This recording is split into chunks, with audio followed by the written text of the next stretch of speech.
I stared at my phone, refreshing my notifications for the 100th time. Nothing. Not a single happy birthday message from my family. The same family I'd spent years keeping together through countless celebrations, emergencies, and drama. I'm Kylie, and at 30 years old, I thought I knew what to expect from the people who were supposed to care about me most. I was wrong. Still nothing? Lewis asked, sliding a consolatory latte across my desk. As my best friend and coworker, he'd been watching me obsess over my phone all morning. Not even from Mom, I said, trying to keep my voice steady. Remember last year when I organized that surprise party for June's birthday? 3 months of planning, coordinating with 20 people, and making sure Dad didn't accidentally spoil it? Lewis nodded, pulling up a chair. And the year before that, when you flew across the country because Braxton broke up with his girlfriend. 4 days of emotional support and ice cream runs. I confirmed, forcing a smile. Don't forget last month's anniversary dinner for Mom and Dad. I had to call 8 different restaurants to find one that could accommodate everyone's dietary restrictions. My phone buzzed, my heart jumped, but it was just a spam email.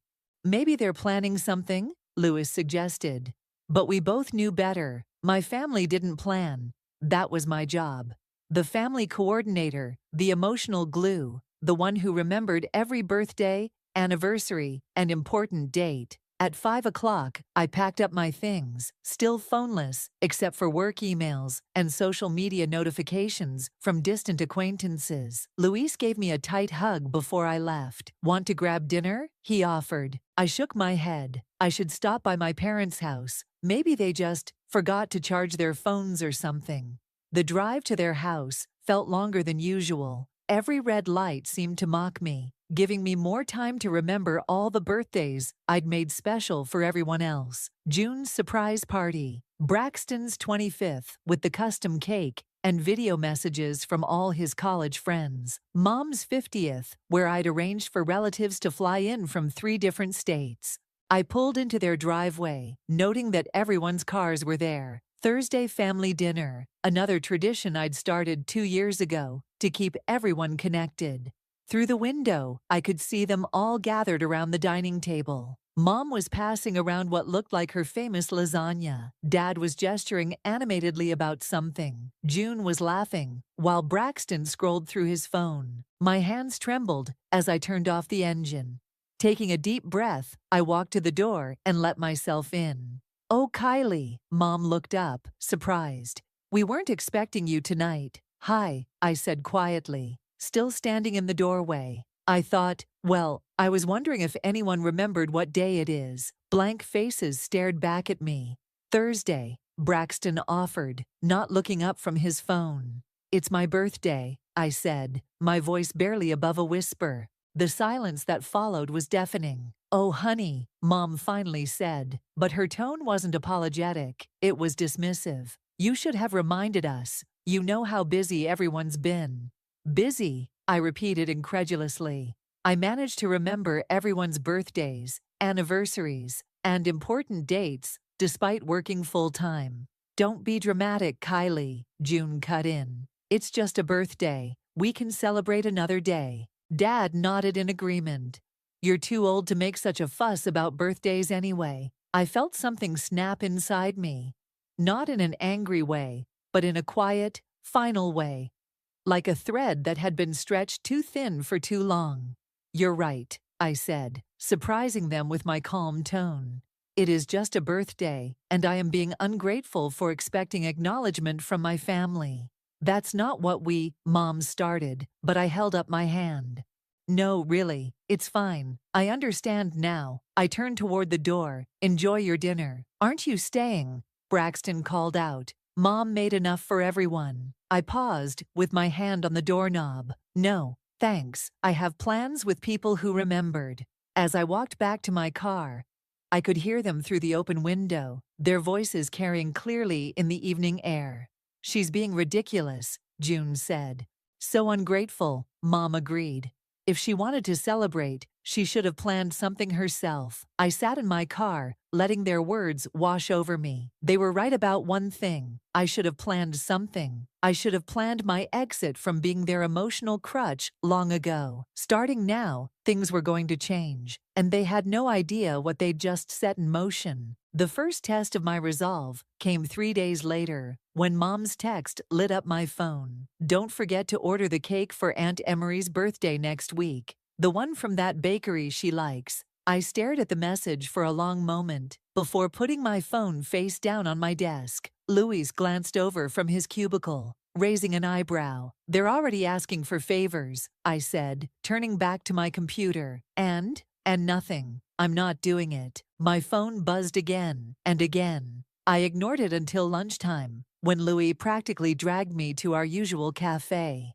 You have 7 missed calls from your mom, he said, checking my phone screen. Are you sure about this? Watch this, I said, calling her back. She answered on the first ring. Finally, did you order the cake yet? And remember, Emery likes... No, Mom, I didn't order the cake, I interrupted calmly. I won't be ordering it. Silence. Then, what do you mean you won't be ordering it? You always handle these things. Not anymore. I'm sure you can figure it out. The bakery's number is in the family group chat. I posted it last year. Kylie, stop being difficult. This is about your birthday, isn't it? We said we were sorry. Actually, you didn't. I corrected her. But this isn't about that. I'm just busy with my own life right now. I hung up before she could respond. Louis whistled low. That was ice cold, he said. But he was grinning. How does it feel? Terrifying, I admitted. But also, right? The next week passed in a blur of ignored calls and declined invitations. I muted the family group chat after the 15th message, asking where I was and why I wasn't responding. June tried stopping by my apartment, but I'd already warned my doorman not to let any family members up. The real challenge came when Bianca called. Your mom just called me in a panic, my cousin said. Apparently, Aunt Emery's birthday dinner was a disaster. I took a sip of wine, curled up on my couch. Oh?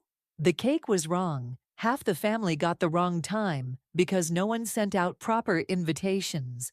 And your dad forgot to make a reservation, so they ended up eating at Denny's. Sounds stressful, I said neutrally. Kylie, Bianca's voice softened. What's going on? This isn't like you. Maybe that's the problem, I replied. Maybe I've been too much like me and not enough like them. Self-focused and unbothered by other people's feelings. That's harsh, is it? They forgot my birthday, Bianca. Not just forgot. They made me feel guilty for expecting them to remember. A pause. I know. That's why I didn't go to Emery's dinner. Told them I had food poisoning. I felt a rush of affection for my cousin. Thanks. So what's the plan? You can't avoid them forever. I'm not avoiding them, I said, straightening up. I'm just stepping back, let them handle their own lives for once. My phone beeped, another text from Braxton. Mom's freaking out about planning Dad's retirement party next month. Can you at least help with that? No, I typed back. I'm sure you'll figure it out. But you're so good at this stuff, he replied immediately. Time to learn then, I sent. Then muted his conversation too. Bianca was still on the line. They're going to implode without you, you know. Maybe they need to, I said quietly. Maybe we all do. The next morning, I ran into June at my local coffee shop. I'd forgotten she sometimes came here before work. Finally, she exclaimed, blocking my path to the counter. You can't keep ignoring us, Kylie. This is childish. I met her gaze steadily. I'm not ignoring you. I'm just not managing everyone's lives anymore. Is this really all because of your birthday? Get over it. Several people turned to look at us. I kept my voice low and calm. No, June. This is about years of taking everyone for granted. About expecting me to be there for everything while never being there for me. About calling me ungrateful for having feelings. That's not. It is. I cut her off. And you know what? I'm tired. I'm tired of being the only one who tries, who remembers, who cares. So I'm done. Done? Her voice cracked slightly. Done being the family secretary. Done being the emotional support system. Done being taken for granted. I stepped around her to place my order. When I turned back, she was still standing there, looking lost. "What are we supposed to do?" she asked quietly. I grabbed my coffee from the counter.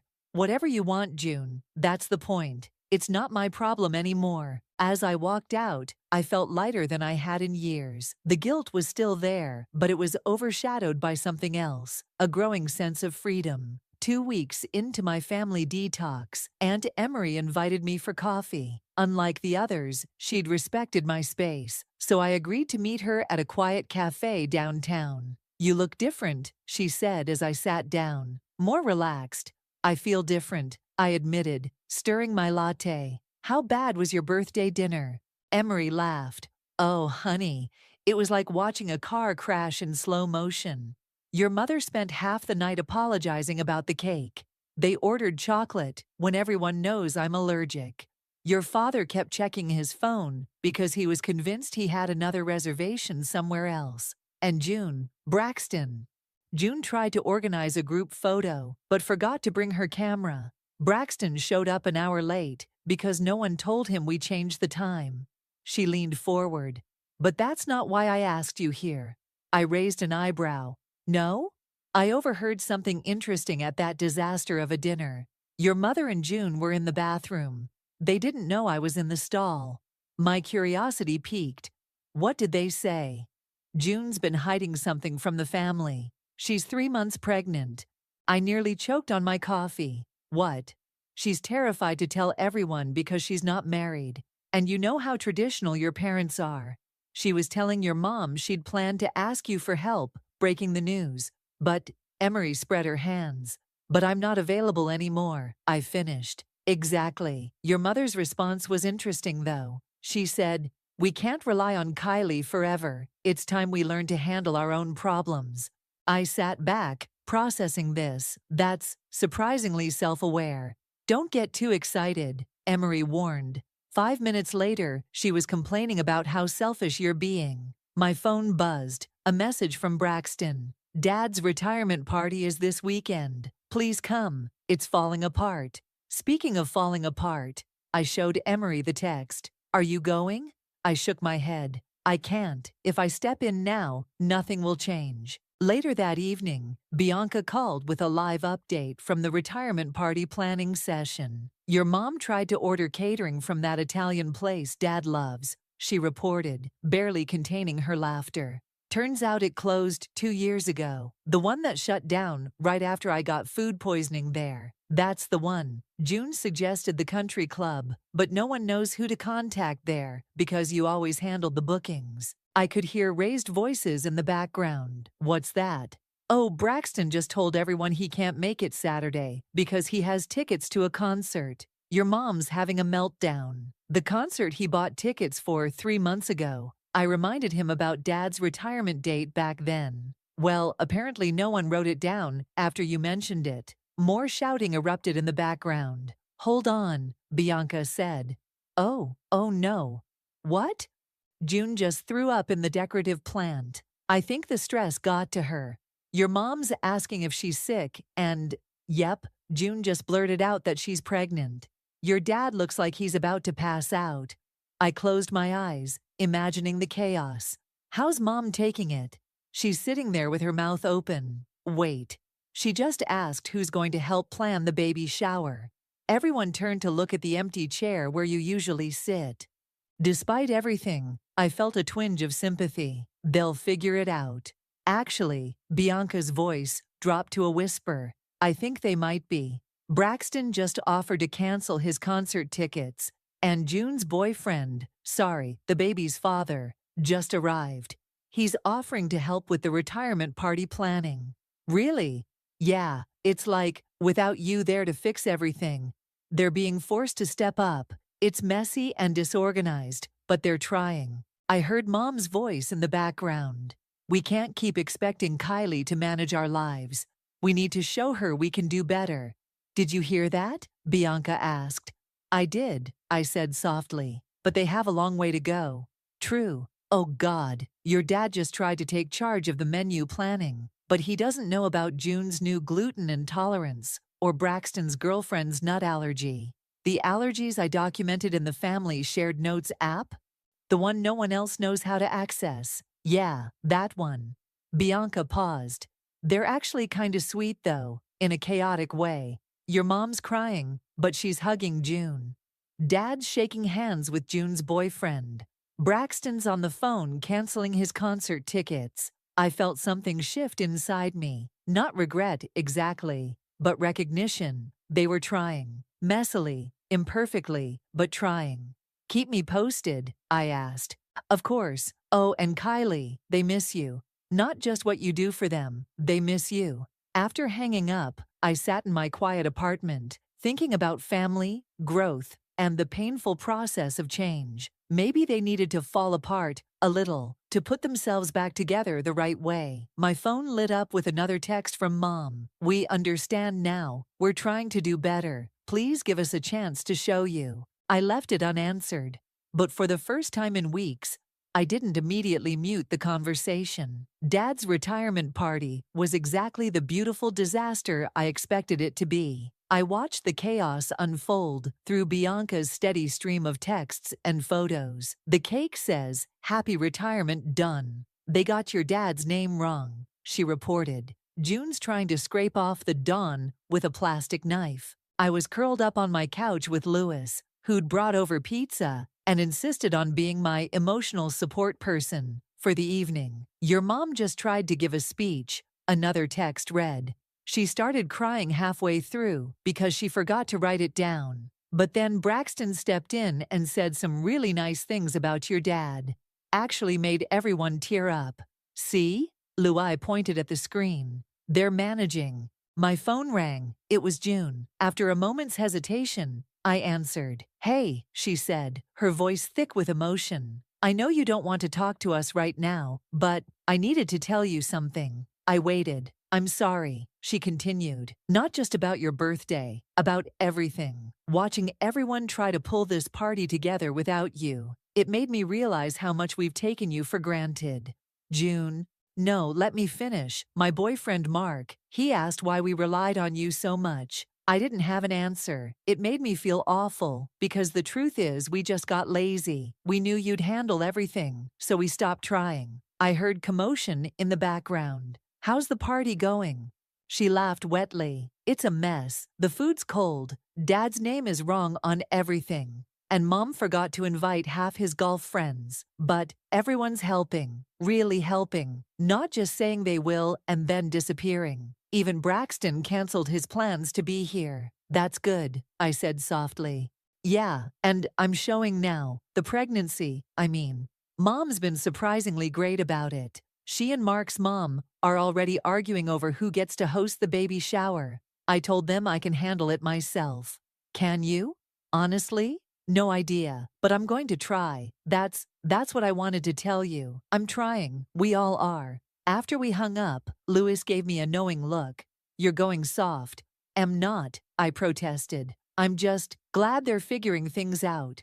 My phone buzzed again. Another text from Bianca, this time with a photo. My family was gathered around Dad, who was wearing a slightly crooked, world's best dad hat that looked handmade. Despite the obvious chaos in the background, mismatched decorations, that horrible cake, and what looked like takeout containers instead of catered food, they were all smiling, really smiling. Then came another text, this time from Braxton. Remember when you made that video montage for my 25th? I tried to do something similar for Dad. It's awful, but he cried anyway. I was about to respond when someone knocked on my door. Louis raised his eyebrows as I went to answer it.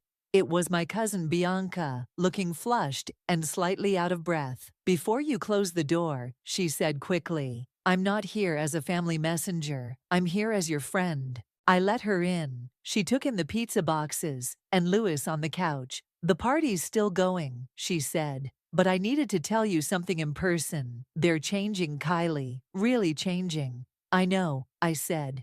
June called. No, you don't understand. Your mom started a family calendar app on her phone. Braxton's actually writing down important dates. June's boyfriend is offering to host Thanksgiving this year. Your dad, she paused, smiling.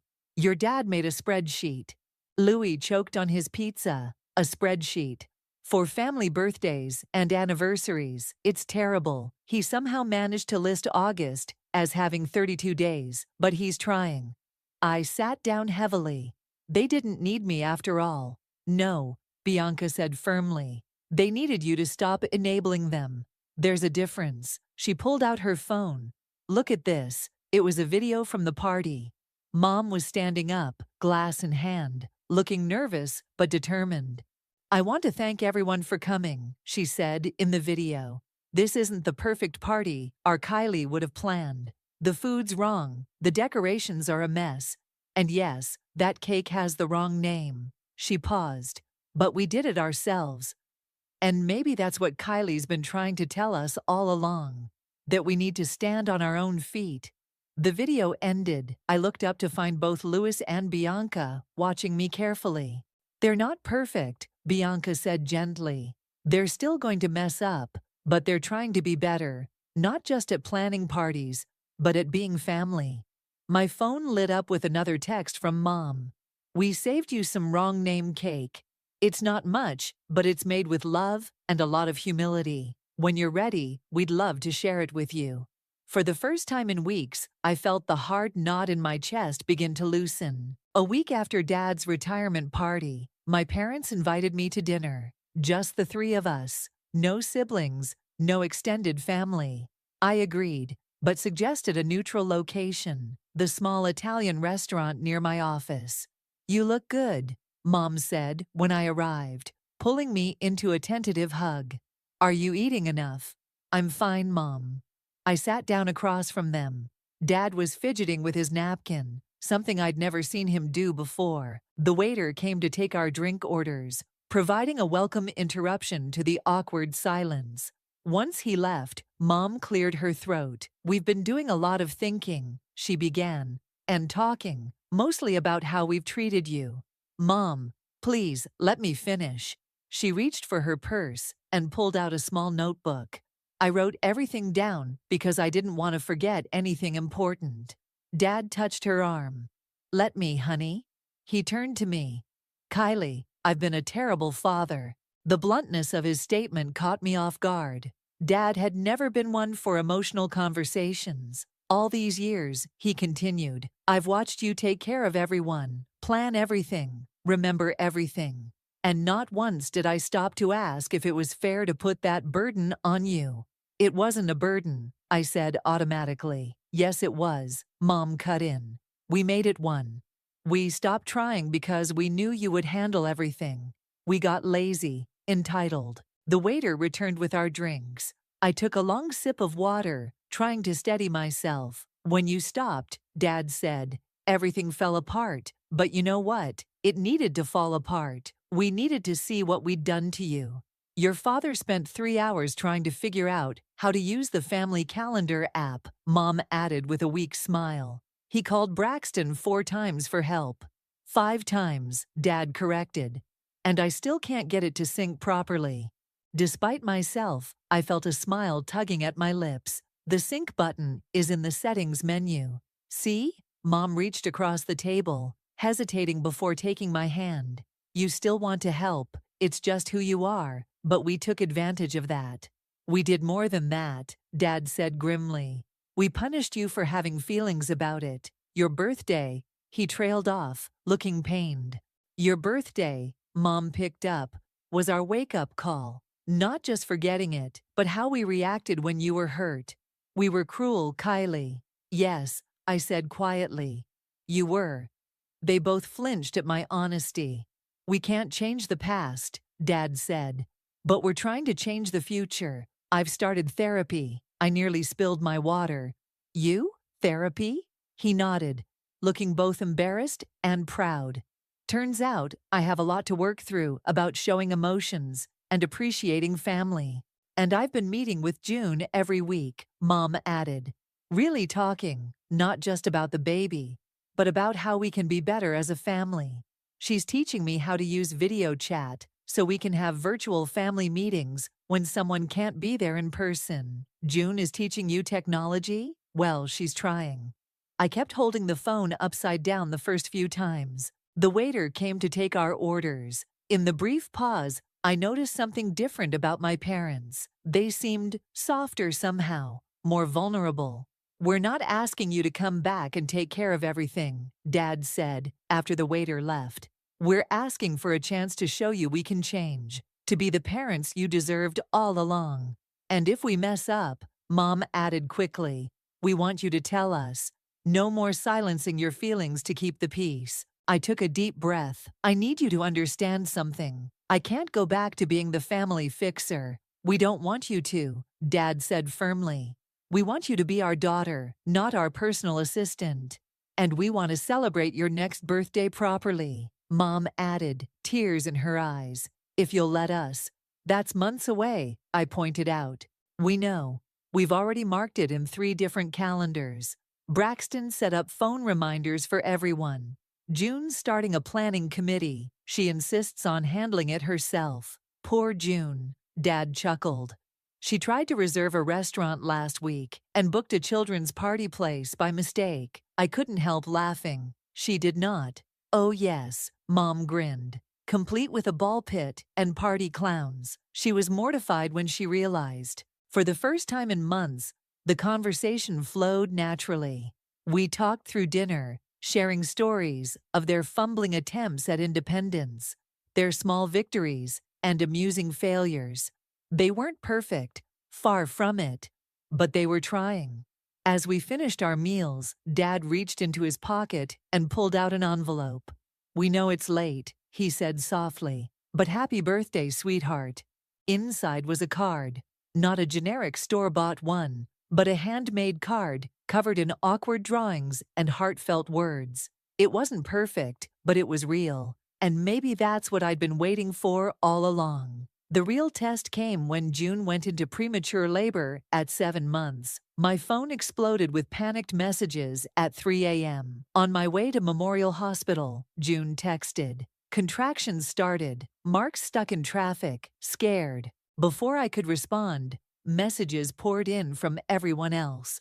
Mom was already at the hospital. Dad was trying to coordinate with Braxton. Aunt Emery was calling Mark's parents. I stared at my phone, my old instincts screaming to take charge, to start organizing everyone. Instead, I simply texted June, "I'm here if you need me. You've got this." 10 minutes later, Braxton called. "I know you're not doing the whole family coordinator thing anymore," he said quickly, "but I need advice. Mom's freaking out. Dad's in the wrong hospital because he mixed up Memorial with Methodist.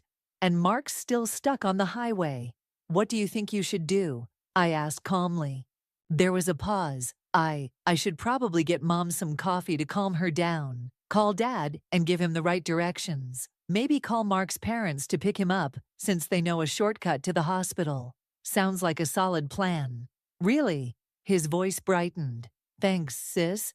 Oh, and we haven't forgotten about your birthday next month. June's been planning something special, even with the baby coming early. Braxton, she needs to focus on herself right now. Try telling her that. She says she owes you. We all do." After hanging up, I got dressed and headed to the hospital. Not to take charge, but to be present. When I arrived, I found a surprisingly organized scene. Braxton had set up camp in the waiting room, laptop open, with a spreadsheet tracking who was where and when they'd arrive. Mom was actually calm, armed with coffee, and helping Mark's mother distribute snacks. Dad had finally arrived and was coordinating with the nurses about June's birth plan, the one she'd apparently written herself. "Kylie," Mark hurried over, looking frazzled but relieved. "June's asking for you." In the delivery room, June was propped up on pillows, face contorted in pain, but determined. "Hey," she grabbed my hand. "I didn't think you'd come." "Of course I came. You're my sister. I had this whole birthday surprise planned for you." She groaned through a contraction. "Now this little one's ruining it." "Pretty sure this is a better surprise," I smiled. "Need anything?" "Just stay?" "Not to fix anything. Just be my sister. I squeezed her hand. Always. The next few hours were intense, but I watched in amazement as my family worked together without my intervention. Mom and Mark's mother took turns supporting June. Dad and Mark's father handled the endless paperwork. Braxton kept everyone updated through a group chat he'd created. At 7:43 a.m., my niece entered the world, tiny but fighting. She's going to need to stay in the NICU for a while, the doctor explained, but she's strong. As they wheeled the baby away, June caught my hand again. I get it now, she said tiredly. Get what? Why you stepped back, watching everyone step up today. It's like seeing a whole new family. Mark came in, followed by our parents. The nurse says we can visit her in an hour, he announced. Braxton's already set up a visiting schedule, so we don't overwhelm her. Braxton did that, I asked, surprised. He's really stepped up, Dad said proudly. We all had to. Mom pulled out her phone. I've started a group text with all the grandparents and aunts and uncles. Everyone knows to check with Braxton's schedule before visiting. And Mark's sister is handling meal deliveries for when we get home, June added. I didn't even have to ask. I felt tears welling up. Look at you all, functioning without me. Not without you, Dad corrected. Just differently. You're still our heart, Kylie. We just needed to grow our own backbone. Speaking of which, Braxton poked his head in. Mom, your shift to see the baby starts in 10 minutes. Dad, you're after that. I've got it all color-coded. Color-coded? I raised an eyebrow. He grinned. Learned from the best, didn't I? As everyone filed out to take their turns visiting the baby, June held onto my arm. We named her Kylie, she said softly. Hope that's okay. I stared at her. You what? Little Kylie Rose. Because if she's half as strong and loving as her aunt, she'll be amazing. I couldn't speak past the lump in my throat. Just promise me one thing, June continued. Promise you'll be around to teach her how to stand up for herself, how to love without losing herself, how to be as brave as her aunt. Looking at my sister, exhausted, emotional, but somehow stronger than I'd ever seen her, I realized something. My family hadn't just learned to function without my constant support. They'd learned to be better people because of its absence. I promise, I whispered, hugging her carefully. But something tells me she'll have plenty of good examples to learn from. As my birthday approached, I noticed my family acting suspiciously. Hushed phone calls, secretive texts, and poorly hidden smiles whenever I was around. Even Louis was being evasive. Just let them try, he said when I confronted him. They've been working really hard on this. 3 days before my birthday, June called from the NICU. Can you come by? Baby Kylie's having a good day, and I need to talk to you about something. When I arrived, June was rocking the tiny baby, who was finally breathing on her own. Mark was passed out in a chair nearby. Look who's here, June cooed to the baby. It's your namesake, the aunt who taught us all how to grow up. How's she doing? I asked, gently touching the baby's tiny hand. Better every day, like us. June looked up at me. Which is actually why I wanted to talk to you. Mom's probably going to kill me for telling you this, but I can't keep it in anymore. Tell me what? They're planning a surprise party for you, but not just any party. She shifted the baby carefully. Everyone's been working on it for weeks. Dad's been practicing a speech. Mom's learning to bake your favorite cake from scratch. She's ruined like 6 attempts already. Braxton's putting together a video compilation of everyone talking about how you changed them by stepping back. I sat down heavily. June. Wait, there's more. You know how they forgot your birthday last time? They've been keeping a journal, all of them, writing down every time they caught themselves taking someone for granted, every time they remembered to step up instead of waiting for someone else to handle things. They what? It was Dad's idea, actually. His therapist suggested it. They're going to give it to you at the party, she smiled. I wasn't supposed to tell you any of this, but I wanted you to know how much thought they're putting into it. Not because they feel guilty. Well, maybe a little, but because they finally understand. The baby made a small noise, and June adjusted her position. The old them would have hired a party planner, ordered an expensive cake, and thrown money at the problem. The new them, they're doing it all themselves. Messily, imperfectly, but genuinely. My phone buzzed, a text from Mom. Need your opinion on something not birthday related. Wink wink. What's your favorite flower? Asking for a friend. I showed June the text, laughing. They're not very subtle, are they? Not at all. Mom's been stress baking for weeks. The hospital staff is getting really tired of her practice cakes. June grinned. But you know what? She's not giving up. The old mom would have just bought one after the first failed attempt. Another text came through, this time from Braxton. Hey sis, random question. What's that song you always used to play on road trips? The one about family, totally not for anything specific. Oh God, June giggled. He's been trying to make this playlist for days. Called me at midnight last week, asking if you preferred acoustic or original versions of songs. They don't have to do all this, I said softly. No, they don't. That's what makes it special. They want to. June carefully stood up, walking to the window. You know what Mom said when I told her I was naming the baby after you? She said, good, maybe this Kylie will teach us lessons too. My phone kept buzzing, with increasingly obvious, casual questions from family members. Dad wanted to know my favorite childhood memory. Aunt Emery was asking about my preferred cake flavors. Even Mark's parents were getting in on it, inquiring about my favorite restaurants. They're going to be so mad at me for spoiling the surprise, June said, not looking particularly concerned. But I wanted you to have time to prepare, to really see how much has changed.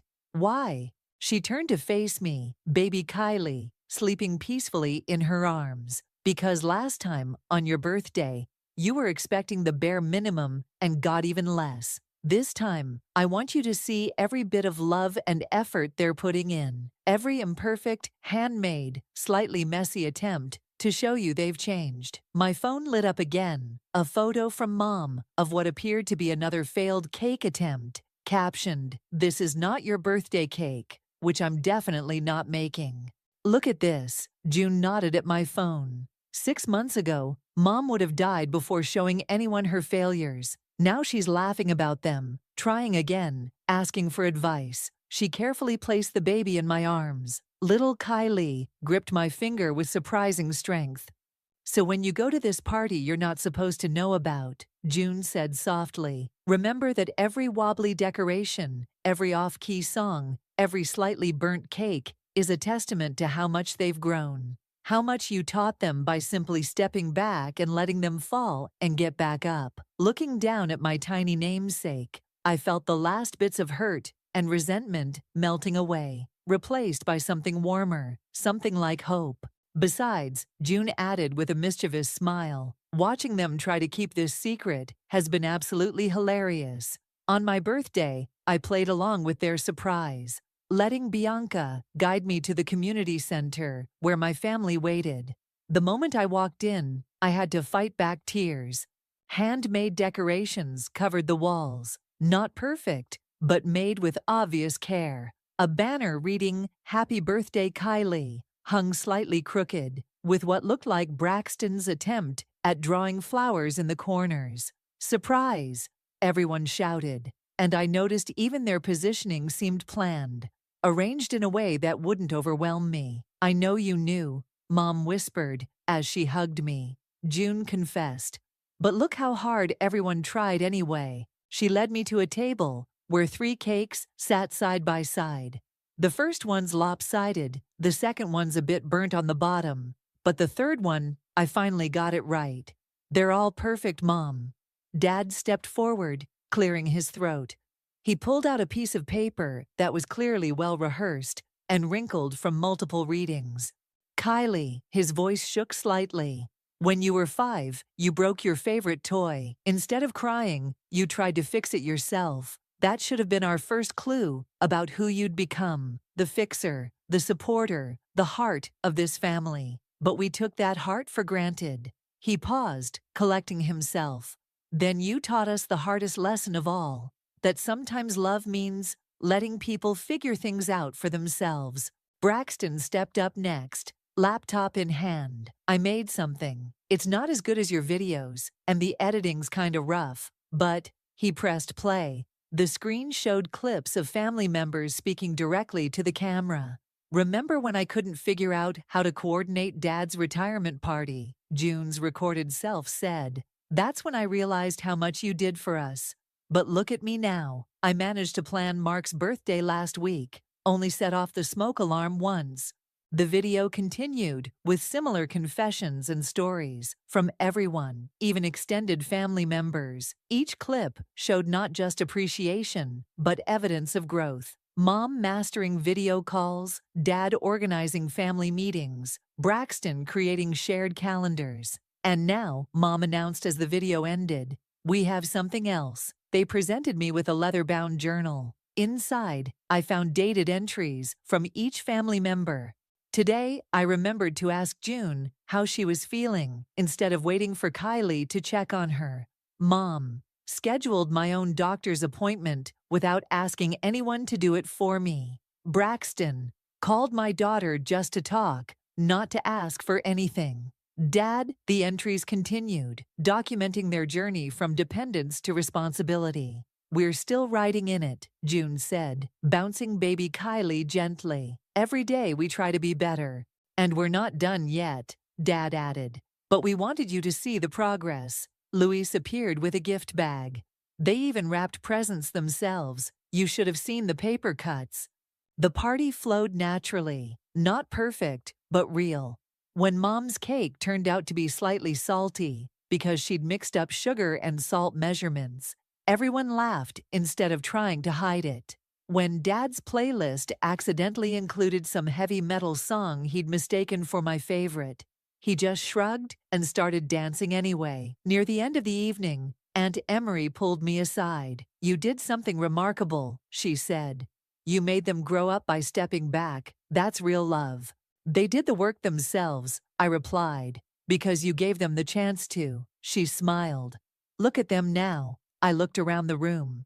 Dad was helping clean up without being asked. Mom was actually sitting down, letting others handle things. June was showing Braxton how to properly hold the baby. Everyone was pitching in, working together, no one waiting for someone else to take charge. "There's just one thing," Mom said, approaching with a small box. "We know it's your birthday, but we wanted to give you this." Inside was a key. "It's to the house," she explained.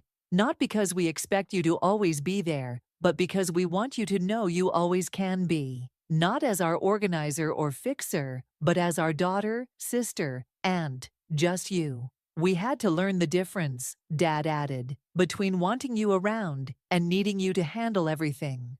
Baby Kylie made a small noise, and June placed her in my arms. "And this little one needs to learn from the aunt who taught us all how to stand on our own feet." Looking around at my imperfect, trying, growing family, I finally felt it. The balance I'd been seeking. They hadn't just learned to function without me. They'd learned to let me exist as myself. "Happy birthday, sweetheart," Mom said, hugging me carefully around the baby. "Thank you for teaching us how to give you the gift you really needed, the chance to just be our Kylie." And in that moment, surrounded by crooked decorations, salty cake, and the people who'd learned to love better by loving less perfectly, I knew we'd all received exactly what we needed.